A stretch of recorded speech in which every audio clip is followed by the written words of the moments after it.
let's talk about problem solving. And as part of that, let's specifically talk about translating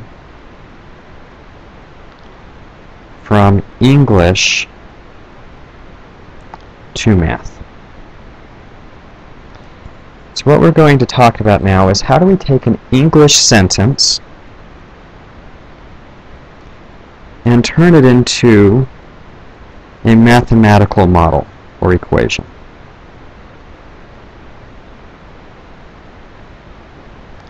And an equation is more direct. A model is a specific form of equation or equations that we would then use our math to solve.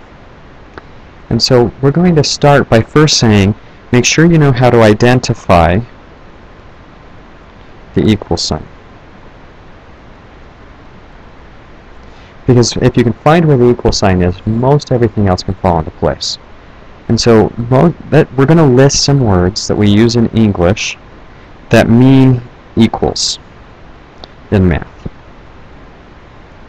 And so these English words are is, yields, are, equals,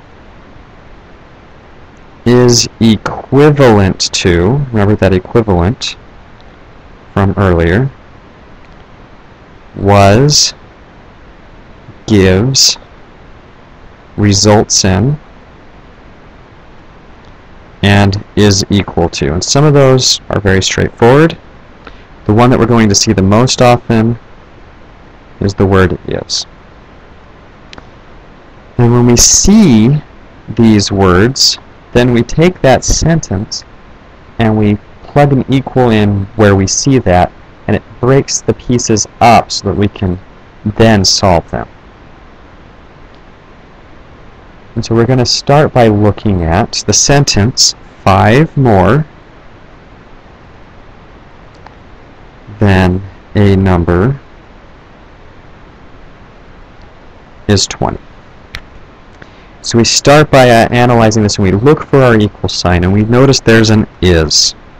So that is becomes an equal sign. And it nicely breaks our sentence into two. On the left we have 5 more than a number, and on the right we have 20. And these are our sides. The 20 being the easiest side here, it just becomes a 20. Now, 5 more than a number, more than means plus, but the then means it's backwards. It's listed backwards in English. So we're going to take our number and we're going to say, hey, let's let this number be x, and it goes first. Then we get our plus, and finally we get our 5. So our equation, let's rewrite it a little bit neater, is x plus 5 equals 20.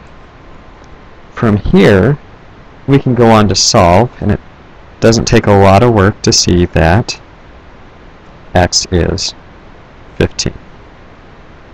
But it all started by translating from here to here and then solving that to get our solution. Let's look at another example. Suppose we're told that the difference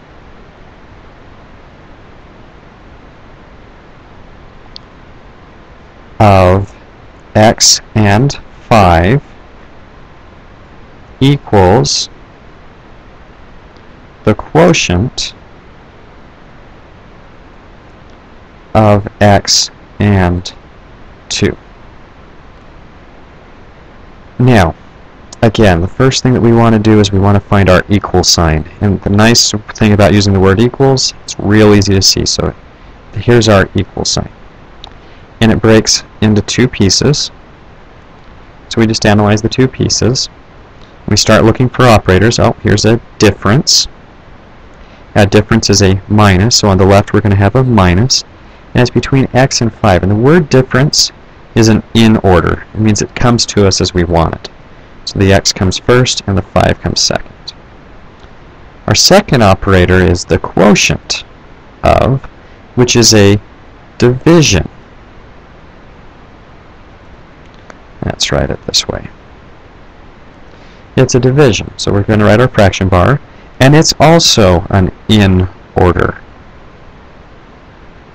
And so what we see first goes on top, and what we see second goes on bottom. And then from here, we can take what we have, this x minus 5 equals x over 2, and we could get rid of the fraction, because we don't like fractions if we can help it.